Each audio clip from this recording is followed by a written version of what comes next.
The chandelier light scattered off the champagne flute in my hand just as the string quartet slowed its tempo. I remember because that was the exact second she said it. This necklace has been in our family for generations. I hadn't even finished swallowing the sip of sparkling water I'd been nursing, just trying to stay upright through another one of Madison's carefully curated fairy tale moments. My name is Adrienne. I'm 36 years old. And this is how I turned their betrayal into my blueprint for power. Before we continue, please subscribe to the channel and let us know where you're listening from in the comments. She was standing dead center in the ballroom, white dress pressed flat over her stomach, a soft pink cashmere cardigan draped over her shoulders like she was the Princess of Nashville instead of my cousin from Knoxville. The string quartet was posted by the dessert table, between towers of macaroons and an ice sculpture shaped like her fiancé's initials. The whole room had that sickly sweet smell of roses and money, overwatered hydrangeas, perfume heavy enough to taste, candles melting down too fast. I was leaning against the bar, near the back, not exactly hiding, but I wasn't front row center either. Not like my father.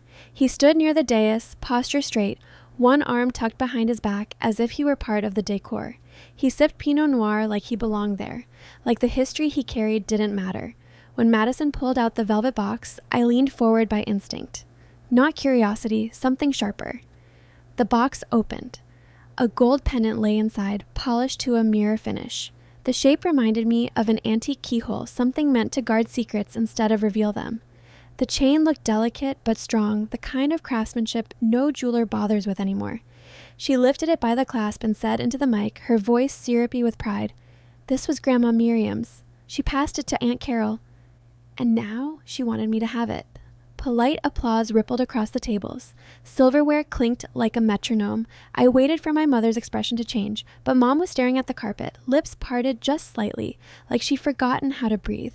My father's jaw tightened, not dramatically. Just enough for me to see it from 20 feet away. That tiny motion cut through the haze of champagne and chatter like static through a radio broadcast. I took a step forward. Just one. Madison turned the pendant toward the candlelight so it glittered against her throat, and that's when I saw it. The engraving, 2 letters, no, 2 initials, carved just above the hook, J plus R. J was for James, my father, but R wasn't for Carol, wasn't for my mother. I knew my father's handwriting. The way the J curved upward before dipping, the cross of the plus sign slicing clean like a scalpel. The room seemed to lean forward with me, not physically, emotionally. Every conversation softened, the air thickening as if the whole place were waiting for someone to breathe wrong. Then, a clink, followed by a sharper note. Glass on marble. My father's wine glass had slipped. It shattered just beside the dais. Madison flinched, half a gasp caught in her throat. The violinist missed a beat. The bow scraped across the string, a single ugly note slicing through the silence before dying, and then nothing. For a full second, maybe 2, no one moved. I think I was the only one who noticed how long it took him to bend down. He just stood there, staring at the fragments glittering at his feet. Then he crouched, but his eyes were on me, not the glass. And I knew. I didn't know what exactly. But I knew something old and heavy had just shifted, something he thought he buried. Later in the car, my mother didn't say anything. She sat perfectly still in the passenger seat, seatbelt drawn tight, her hands folded over her lap like she was praying. I didn't speak either. I kept my eyes on the road, headlights carving out a narrow tunnel through the Tennessee dark. The radio stayed off. All I could hear was the steady hum of the tires and the tiny squeak of the wipers brushing away drizzle.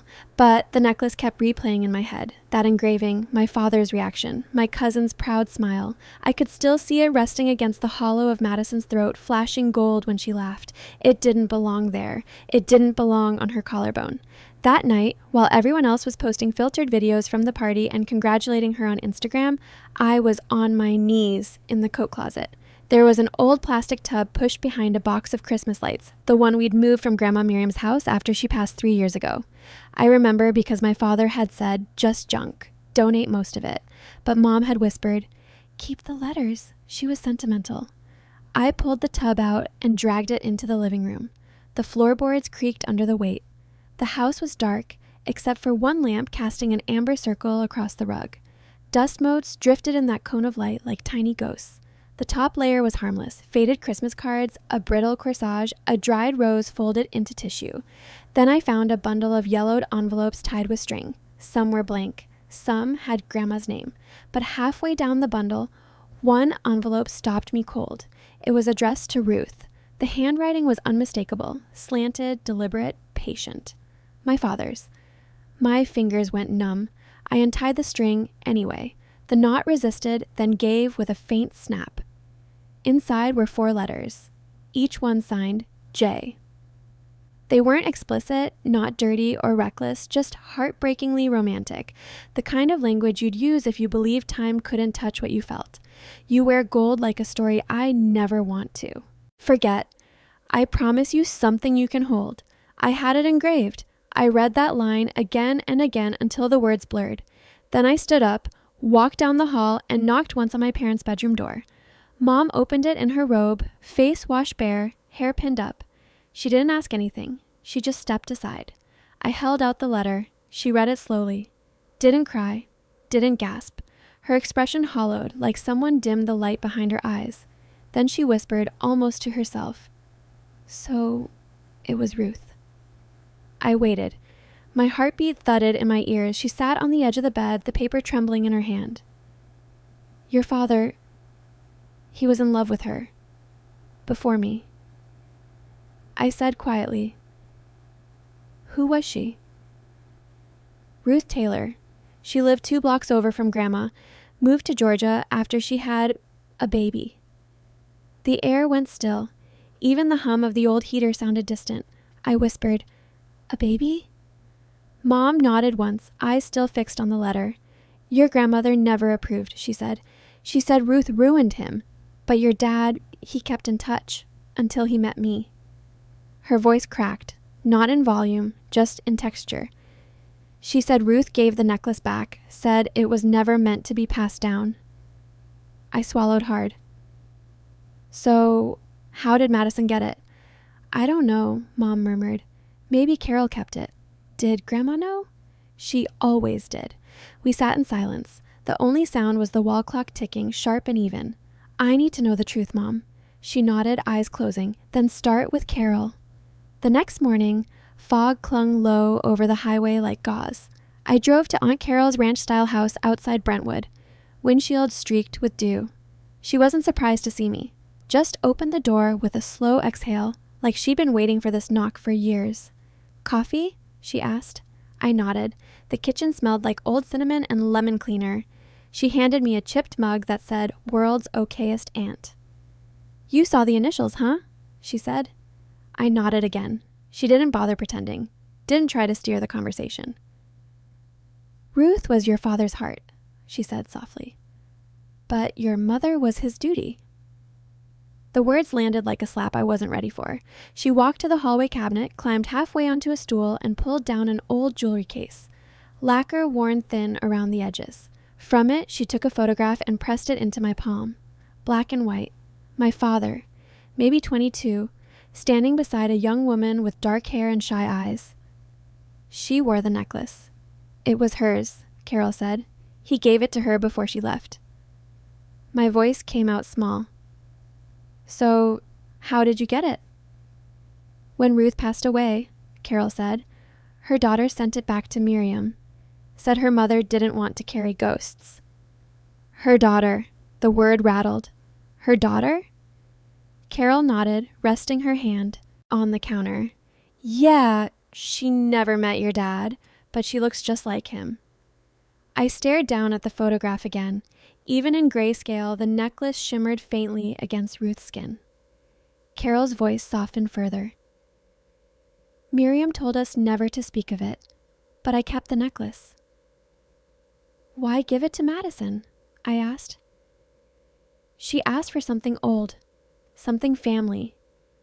I thought maybe it was time.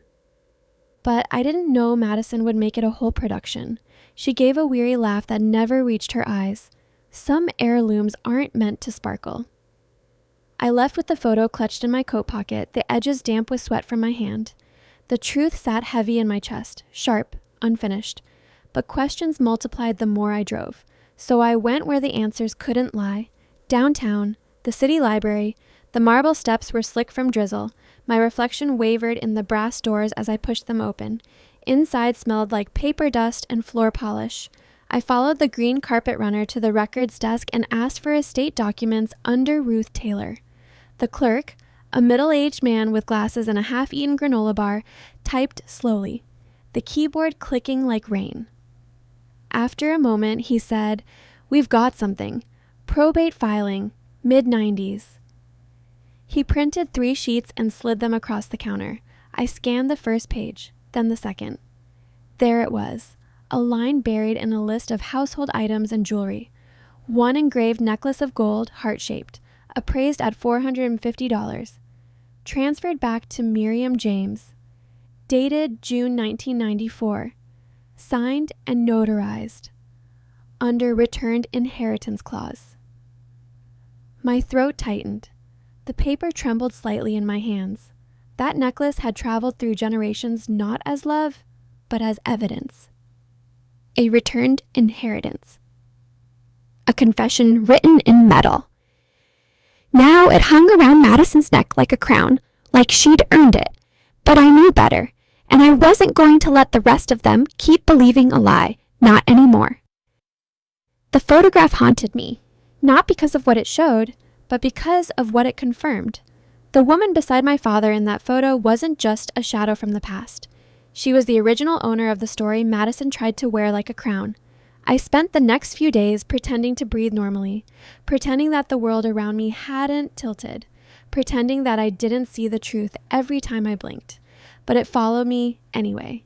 Every time my cousin posted another engagement update, her hand curled just so to show the necklace, the gold catching light like a trophy. I felt my chest tighten. It was subtle at first, then sharper, like the chain itself was wrapping around my ribs. Not her fault, not directly, but she didn't know what she was flaunting. Or maybe she did.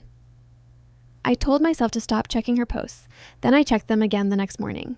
She'd captioned one of them, "Family Treasures." Family love. The irony made my stomach twist, so I dug deeper. The probate file had mentioned Ruth's last known address, a modest house outside Macon, Georgia, the kind of place where fences leaned and mailboxes rusted in the sun. The property had been sold in '96, but I wasn't going to stop there. With a little creative Facebook searching and the help of an old college friend who worked in real estate, I tracked down a lead.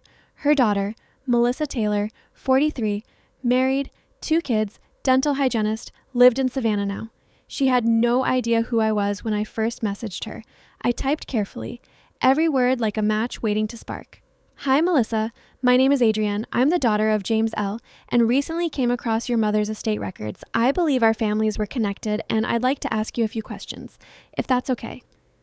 I hovered before pressing send, then hit it anyway. She replied within the hour. "James? As in James L. from Tennessee, the one who dated my mom before she left?" My pulse stuttered. I typed back, "Yes." Seconds passed, then a notification. "Can we talk on the phone? Easier than typing." I agreed. My hands were slick with sweat when the phone rang that evening. Her voice was steady, gentle, curious, not defensive. "I never met him," she said, "but I always wondered if I should have." I exhaled. He is my father." She didn't sound surprised, just quiet. I figured. My mom never told me much, just pieces, enough to make me wonder. I asked her what she remembered. Melissa sighed softly, like she was turning a memory over in her hands. She was private, but sometimes I catch her staring at that necklace. She'd hold it between her fingers like she was somewhere else. She said once that it was a promise someone broke, but she didn't regret the love, just the silence. The line was quiet for a beat. "Did you ever wear it?" I asked. "No," she said. "She gave it back, said it didn't belong in our house anymore." I pressed my palm against my chest, trying to steady my heartbeat. "Do you know where it went?" "She mailed it," Melissa said. "Back to his family. She wrote a note. I never read it." Her voice dropped. Why are you asking now? I hesitated, then told her the truth. It resurfaced. At my cousin's engagement party, she called it a family heirloom. There was silence. Then, the sound of a low, disbelieving laugh. Funny, Melissa said softly, how heirlooms get rewritten, like the past doesn't leave paperwork. The line hummed between us, not angry, just old grief reshaped into calm. Before we hung up, she said, I have something you might want. That evening, an email arrived in my inbox. One photo attached. It was Ruth, younger this time. Sitting by a window, sunlight washing across her face, the necklace resting in her palm. Like it was both a gift and a wound. In the corner, a tiny printed date, April 1984. The year my parents got married. I stared until the pixels blurred, until her expression became something more than an image, an inheritance of ache. Then I opened my laptop and began building the case. Every letter, every photograph, every probate record, every signature. I laid them out across my desk like evidence in a quiet courtroom. Ruth's note tucked among the papers read, This is not for the family who forgot me. Let it go to someone who remembers love. The handwriting slanted, delicate but unshakable. I printed duplicates, marked them by date, built a timeline on yellow sticky notes along the edge of my monitor, but I needed one more thing, confirmation. Something objective. I called Claire. We'd been friends since college. She worked part-time for a jeweler's appraiser outside Franklin, the kind of person who could read stories in metal. She picked up on the second ring. Hey, stranger, what's up? I need a favor, I said. It's about a necklace. That sounds dramatic, she teased. It is, I said softly. She hesitated. Bring it by. The next day, I showed her the photo of Ruth wearing the pendant. She squinted, pulling the image closer under the shop's inspection lamp.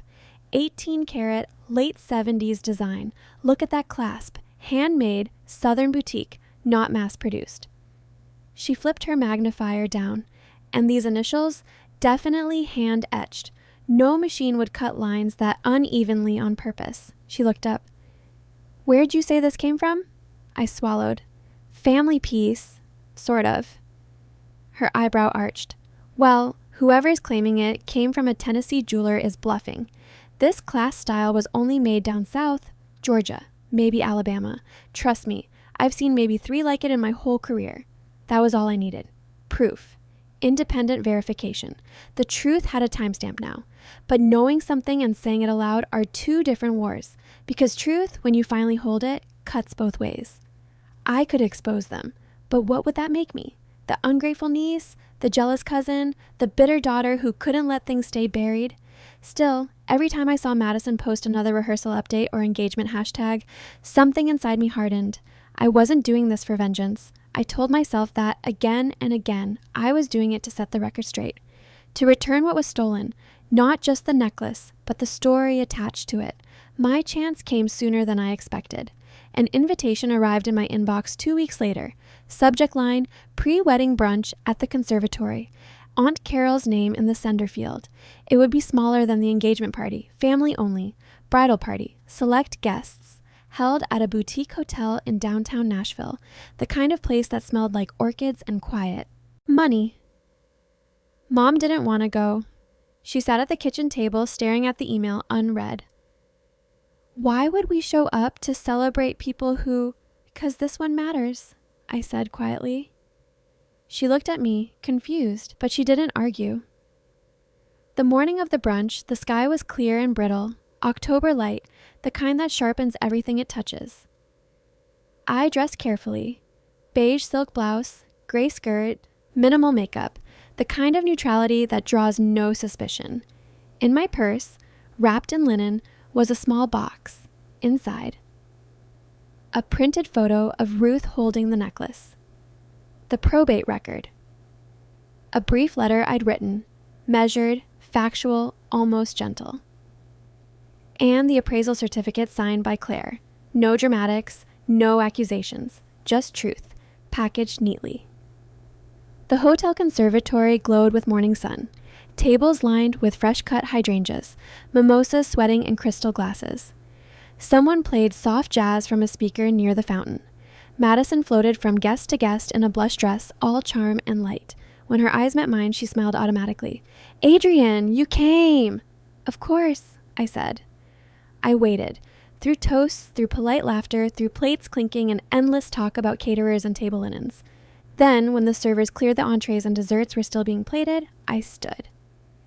"Hey, Mads," I said lightly, smiling just enough. "Before we wrap up, I wanted to give you something, a little addition to your story." Her brows lifted, curious. "Oh, you didn't have to..." Handed her the box. She peeled the ribbon, lifted the lid. Inside lay the stack of papers folded neatly around the photograph. She picked up the top page, the letter, read the first few lines, then the probate record, then the appraisal. Her fingers slowed, her smile faltered inch by inch like a candle shrinking in wind. She looked up at me, eyes flickering. What is this?" My voice stayed calm. "The necklace you wore at the party, it belonged to Ruth Taylor. Not Grandma Miriam, not Aunt Carol, Ruth." Her throat worked as she swallowed. Carol told me it was Grandma's. It wasn't." I stepped back slightly, let the silence fill. Across the table, Aunt Carol went pale. My mother lowered her gaze to her lap. My father, he stood, slowly, every motion deliberate, as if his bones were remembering weight. No one said a word. The fountain kept trickling, absurdly gentle against the stillness. Madison's hand trembled as she folded the photograph, edges creasing.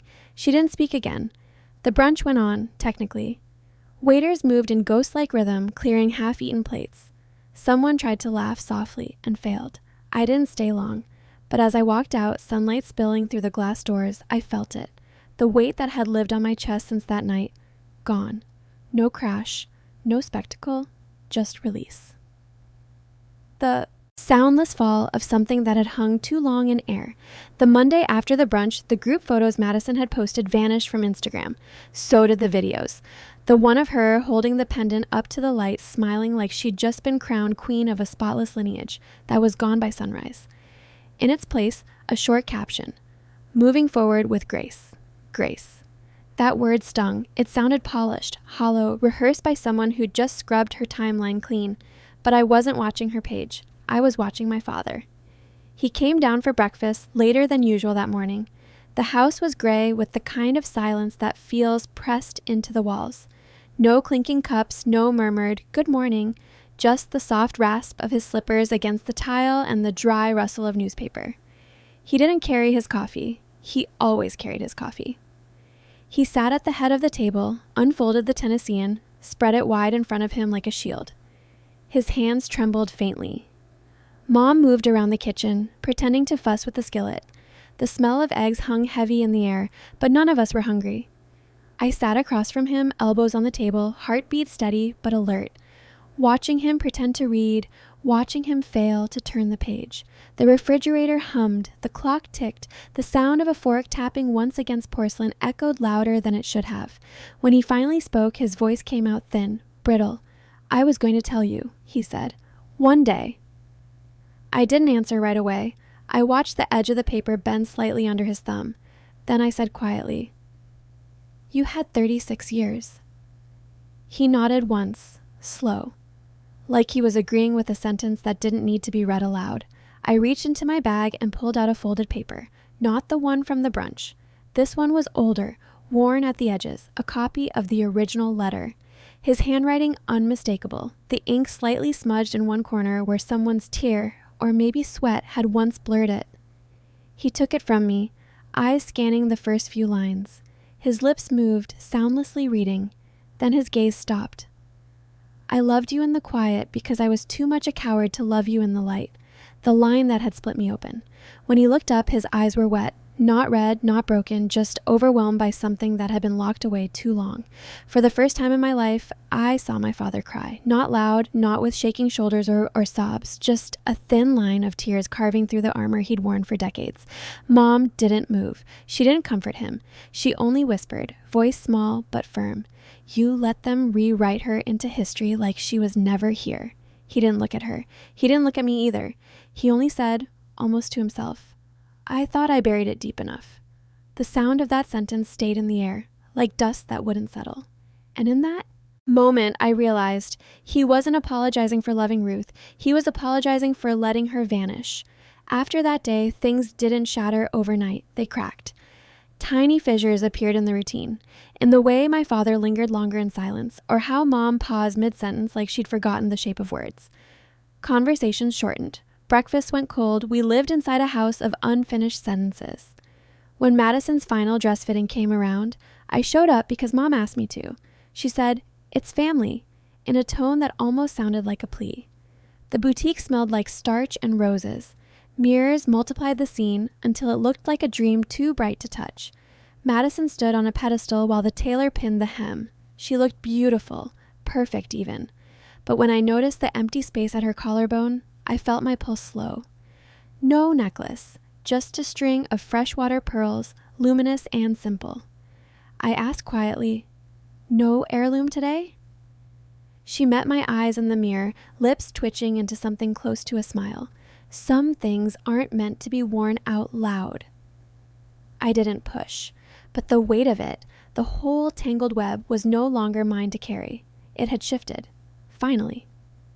Still, late at night, when the house went still, I'd find myself replaying pieces of it all. Ruth's letters, the engraving, my father's silence. It wasn't anger keeping me up anymore. It was incompletion. I needed the story to be finished, to see it whole. So, a week later, I went back to the city records office. The building always smelled faintly of toner and dust. I stood at the same counter as before, under the same flickering light. The clerk this time wore purple nail polish that glinted when she typed. Her nameplate read, Renee. When I told her what I needed, she raised an eyebrow. "You're digging into some deep roots, huh?" I smiled faintly, trying to understand my family tree before it falls over. She chuckled, rifled through a drawer, and handed me a thin stack of papers. But what caught my eye wasn't the signature or the date. It was the witness line. Witness, Carol James, my aunt. She had signed off when Ruth's necklace was returned to my grandmother's estate, meaning she'd known. Not guessed, not assumed. Known. My pulse quickened. She hadn't just accidentally given Madison that pendant. She'd handed it to her deliberately, like a lit match disguised as an heirloom. That evening, I drove straight to her house. No warning. The road shimmered with the kind of early dusk that makes everything look uncertain. When I knocked, she opened the door in a fleece robe, holding a tea towel still damp from dishes. Her expression was weary, unsurprised. "Saw this coming," she said, stepping aside. The house smelled like lemon oil and quiet guilt. I didn't sit. I held out the paper instead. "You knew." She took it, eyes scanning, then exhaled. Through her nose. "I did. Why give it to Madison?" She set the towel down, smoothing it over the counter. "Because your father never did what he should have. And your mother," she hesitated, "she made peace with silence. I thought maybe if I passed the lie on, someone would finally do something honest with it." I blinked. "That's twisted." She gave a small, sad smile. Truth usually is. The clock ticked behind us. The smell of tea steeping somewhere down the hall filled the pause. I asked one last thing. "Did you ever meet Ruth's daughter?" Carol's eyes softened. "No, but I wrote her once, a long time ago. Never heard back." The night swallowed the drive home. The highway lights flickered over my windshield like blinking signals I didn't understand. When I got back, I couldn't sleep. I sat at the kitchen table, phone in hand, scrolling through my old messages with Melissa. Her last text had been polite, gentle, almost formal. I typed, deleted, retyped, then called. When she answered, her voice carried a mix of warmth and caution. I told her everything, all of it, from the brunch to the letter to the look in my father's eyes. She didn't interrupt. When I finished, she exhaled softly. "So, what now?" "I don't know," I said, "but I think we should meet." A pause. Then, "My mother never liked Nashville, said it held ghosts." I whispered, "Maybe it's time we meet one." She hesitated, then said, "Okay." We set a date, the weekend before the wedding. When Saturday came, the sky was a soft blue bruise, cloudless and bright. She drove herself up from Savannah. I recognized her instantly in the hotel parking lot. Same hair texture as mine, same way of holding her shoulders slightly defensive, like the world had taught her not to expect softness. She wore jeans and a black sweater. Simple, confident. When we hugged, it was awkward for half a second. Then something gave way. It felt natural, like the body knew before the mind did. We walked through Centennial Park that afternoon. The air was cool, smelling faintly of magnolia and damp leaves. We found a bench near the conservatory, the same glass building where the brunch had happened, and there we talked. I told her everything in sequence. Every letter, every silence, every look that had changed the shape of my family. She listened quietly, chin resting on her hand. When I finished, she reached into her purse and pulled out a small leather-bound album. "Mom kept this," she said. She opened it. Inside were snapshots. Ruth in her 20s, smiling at a graduation ceremony. Ruth holding a baby, Melissa, in a backyard with a cracked white fence. Ruth older, standing in front of a sunflower field, sun in her hair. "She used to say," Melissa murmured, tracing a photo, "that gold looks better on the honest." I smiled faintly. She was right. We sat for a while, watching. People walked their dogs and the slow ripple of sunlight across the pond. "What do you want to do now?" I asked. She closed the album, thumb resting on its edge. "Nothing," she said. "The story's already been corrected. The past doesn't need revenge, just record." I nodded. I wanted to believe that, but in my chest something still flickered. Because sometimes the record is the revenge. I spent the week before the rehearsal mapping the room in my head. Not like an intruder tracing exits, but like a director blocking a scene. Where the light would fall, where the microphones would hum, which table would catch candlelight and which would drown in shadow.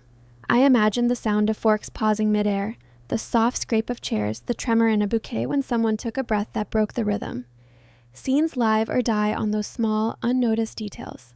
I wanted mine to live. My name is Adrienne. I'm 36 years old, and this is how I turned their betrayal into my blueprint for power. Before we continue, please subscribe to the channel and let us know where you're listening from in the comments. I told Claire what I needed. She didn't flinch. She'd been with me long enough to understand the language of gold and paper, and she understood timing. She booked a private appraisal meeting in the back room of her shop on Main Street for Friday morning, the day before the rehearsal. She promised me a certificate, stamped, sealed, worded in language that even a court clerk couldn't ignore. I called Melissa next, told her to come to Nashville a few days early. Then Aunt Carol. I asked her to meet me for coffee, and I wore my neutral trench coat like armor. The kind that absorbs blame instead of reflecting it.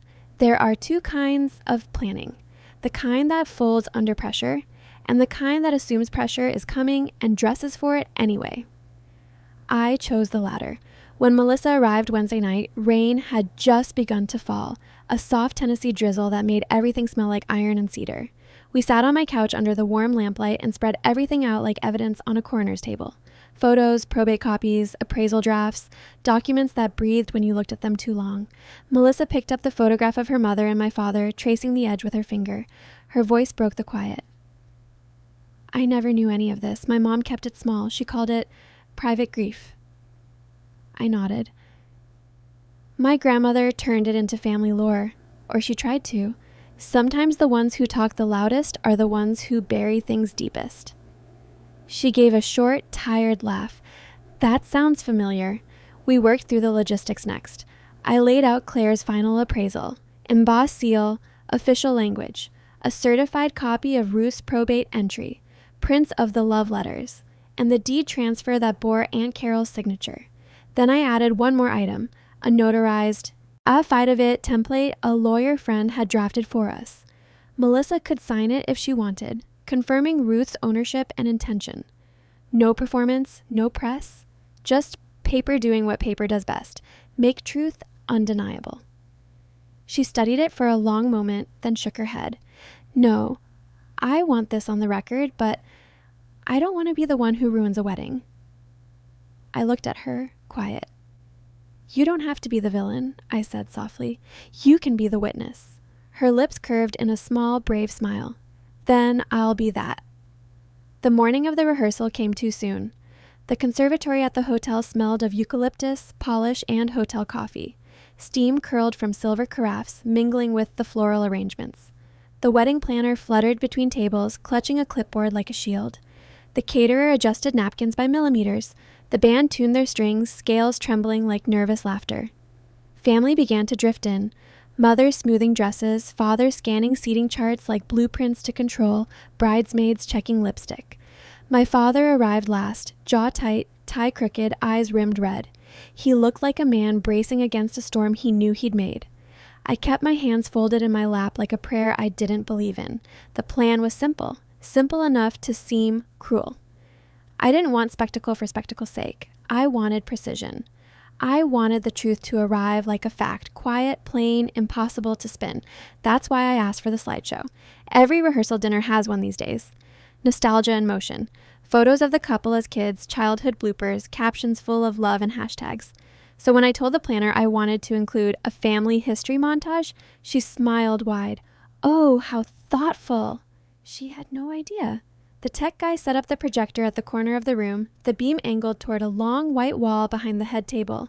I sent Claire the digital copy of the certificate earlier that morning, told the tech to cue it after the photo of Grandma Miriam, right between legacy and love. When the moment came, everyone expected roses and laughter. No one expected evidence. We'd just finished a mock toast. Madison's fiancé cracked a joke about bridesmaids and diets, and a ripple of polite laughter softened the air. That was the hinge. I stood. Can I say something? I asked, voice steady. Just a small thing before we run through the vows. Madison turned, still smiling the kind of smile you use when cameras are nearby. Of course, she said, gracious but guarded. I walked to the front. The framed appraisal certificate was in my hands, Claire's signed document tucked behind it like a second spine. I found something this week, I said, that I think belongs in this room too. Not to shame anyone, just to put an honest thing on the table. The tech caught my signal. The projector hummed. On the wall appeared Ruth's photograph, grainy, black and white, beautiful in its simplicity. Then came the probate entry, the appraisal, the deed transfer with Aunt Carol's signature. Each slide changed with a soft click, and the room fell into a silence that hummed. Claire's certificate filled the wall. The language was plain, clinical. 18-karat gold pendant, late 1970s design, hand-etched initials J plus R, provenance confirmed. The verdict was neutral, almost bureaucratic, which made it sharper. I looked at my father. His mouth moved, half-formed words that never left. His jaw tightened. Aunt Carol's fingers froze on her clutch. My mother's hands folded so tightly her knuckles blanched white. The only sound was the projector fan. Then, slowly, my father stood. Adrienne, he began, voice low. This isn't the place. It's the perfect place, I said quietly. Because everyone who needs to know is here. He flinched just slightly, then inhaled like a man about to walk through fire. I was young, he said. It wasn't something I talked about. I didn't mean to hurt anyone. Mom's hand lifted to her mouth. You let her vanish, James. You let her name be erased. His eyes closed. I thought silence was mercy. Aunt Carol stepped forward, voice trembling. I signed the return. I thought I was protecting everyone. I thought being quiet was kind. Her words cracked. It wasn't. No one shouted, no theatrics. It was smaller than that, more surgical, pain done with precision. Then two women rose at once. Madison first. She straightened her shoulders, swallowed hard. I wore something because I was told it was family, she said, voice low but clear. I didn't know. I would like to give it back. Her hands moved to her throat. She unclasped the necklace. The tiny gold chain trembled in her fingers before she set it down on the table, as if the act itself burned. And then Melissa. Quiet, steady Melissa from Savannah, who had been sitting near the back, watching with her mother's eyes. She walked forward, each step measured. She placed a single page on the lectern, a notarized affidavit. It said in simple language that Ruth Taylor, deceased, was the necklace's rightful owner and that the item had been returned voluntarily by her estate. She lifted her gaze. My mother wanted this gone from anyone who thought it could replace her memory. I've signed this to finish what she started. The room held its breath. Then, softly, the string quartet began again, hesitant, unsure of their place in this new reality. My father sat down. His shoulders sagged. He looked smaller somehow, deflated like a lantern after the flame has gone. He reached across the table, fingers brushing mine. I thought I was protecting you, he whispered. I thought some truths do more harm than good. You made her a ghost, I said quietly, and asked us to live in her. Fog. A murmur rippled through the room, chairs shifting, whispers leaking. The wedding planner whispered something about timelines, but no one cared. Aunt Carol stepped forward again. Her eyes glistened. If Ruth's necklace belongs to her family, then it should return there. I was wrong to pass it on without truth. She reached into her handbag, drew out a small velvet pouch, and placed it on the lectern beside the affidavit. The same pouch Madison had opened weeks ago at that first glittering party where it all began. Madison's eyes welled. I didn't mean harm, she said softly. I just wanted to feel part of something old. I met her gaze. You can keep the pearls you chose, I said gently. But this piece has its own history. Let it rest. That's when Claire moved. She stepped forward, heels clicking softly, and handed Melissa the framed certificate. Melissa took it carefully, holding it against her chest like it contained heat. Someone, an uncle maybe, started clapping. Tentative, awkward, then another joined. Soon, a ripple of applause moved through the conservatory. It wasn't celebration. It was relief. A release of pressure the family hadn't known it carried. Then my father spoke again, voice rough. Ruth, he said softly, looking at the photograph still glowing on the wall. If you are here, I am sorry I made you a rumor instead of a story.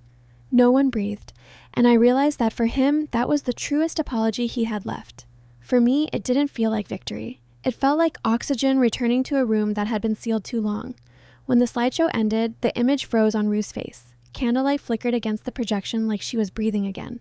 When people finally stood, there was no chaos, only exhaustion. Madison hugged Melissa. Tentative, honest. Two women trying to stitch something back together. Mom took my hand quietly as we slipped out. Her grip was small but fierce. Thank you, she whispered. Not for vengeance, for repair. That night, I sat in my car outside the venue, city lights smearing across the windshield like watercolor. Nashville buzzed, unaware that in one small conservatory, a lineage had been rewritten. The necklace sat now in a velvet pouch inside Melissa's bag.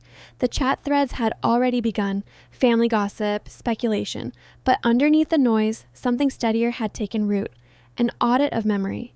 Ruth had written once, "Let it go to someone who remembers love." That line hummed in me like a heartbeat. What I had done wasn't revenge, not the way stories usually end. It wasn't fire or fury, it was correction, realignment. The next day brought ripples, emails, calls, apologies that half meant well and half wanted closure. My father sat across from me at dinner, napkin folded tight between his fingers. I don't expect forgiveness, he said. I just wanted to stop lying. Truth demands a price, I said. We decide if we pay it. He nodded, eyes low.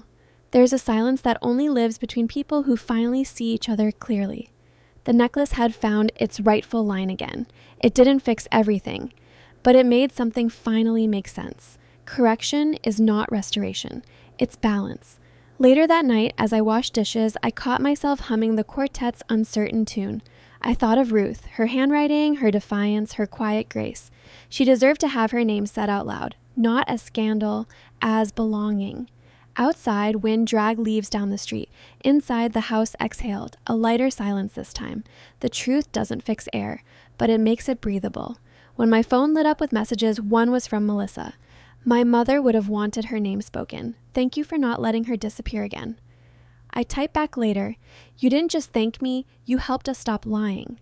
She sent one more message, a photo of her mother's grave, simple, stone-worn, a single sunflower in a glass jar. The caption read, visited. Finally said her name. I sat there for a long time, phone dimming in my hand, and thought about legacy. Not the kind people flaunt, the kind they protect. What we'd done wasn't dramatic, it was precise. We hadn't destroyed a family. We'd reintroduced truth to it. And now, at last, the gold could rest. The day of the wedding, the sky broke open with Tennessee sunlight so clean and gold it looked artificial, like the kind of filtered glow used in perfume commercials or political ads. The air itself shimmered. Even the trees outside seemed to hold their breath, their leaves too bright to be real. I sat in the third row beside my mother, her hand resting on her clutch like she was guarding a secret she'd already given away. The aisle stretched out in front of us, lined with white petals that drifted down in slow motion, catching the light like snowflakes made of apology. Every inch of the ceremony was curated, the pressed suits, the monogrammed programs, the string quartet gliding through Pachelbel as if they'd been born doing it. There were tiny jars of local honey at each seat labeled with gold foil initials, M and J, an emblem of sweetness, mass-produced. It was perfect. Polished, controlled. But the necklace was gone. No gold pendant glinting under her veil. No heirloom around her throat pretending to bless the day. Just a simple string of pearls, understated, correct, deliberate. I couldn't tell if she made that choice out of guilt or shame or some small form of respect. I didn't ask. I didn't need to. Some gestures don't need decoding, they just need witnessing. The ceremony unfolded like a movie on low volume. The priest's voice echoed off marble columns. The vows were steady, practiced, and the laughter at the right moment sounded like it had been rehearsed in front of mirrors. My mother dabbed her eyes quietly, not from sentiment, but from release. Melissa wasn't there. She had written me the week before. A note tucked into a cream linen envelope, her handwriting even and calm. Closure doesn't have to be loud. Thank you for giving my mother back her place. I read it twice before folding it back into my bag. It felt heavier than it should have. My father sat on the other side of my mother, a single seat between us, like a no man's land we both understood. He wore his best navy suit, the same one he'd worn to Grandma Miriam's funeral.